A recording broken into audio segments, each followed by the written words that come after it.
continuing on with 2 Peter chapter 1. In verse 3, Peter says something pretty cool. He says this: we have everything we need to live a life that pleases God. So we have everything that we need. In other words, you're lacking nothing in order to please God. It was all given to us by God's own power when we learned that he had invited us to share in his wonderful goodness. So it was given to us by God's own power, our salvation in him. When we heard about who Jesus was and we gave our life to him, he invited us to share in this wonderful experience of living with him. And he's given us everything we need to please him. Now, if you were to think about that and say, do I have everything I need? You could probably come up with a big, long list of the things you need that you don't presently have. That's part of this fleshly life that we live in the natural, where things wear out and we need to replace them or whatever it might be.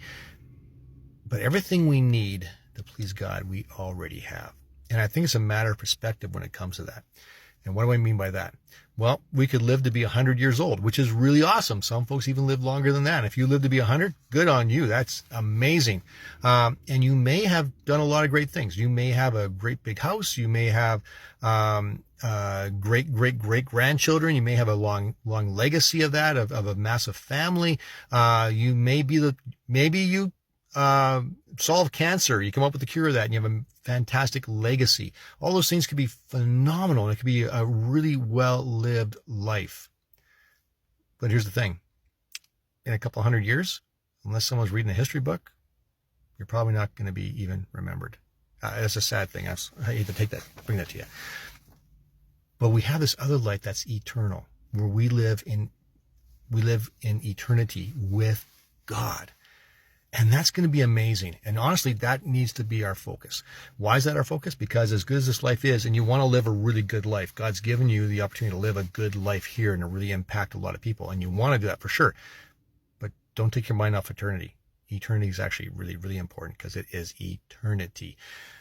And it's going to be glorious. It's going to be with God. Think about it this way. The angels still praise and worship him all the time, constantly saying, holy, holy, holy is the Lord God Almighty. And they've been with him a long time, and they're still thrilled to be with him.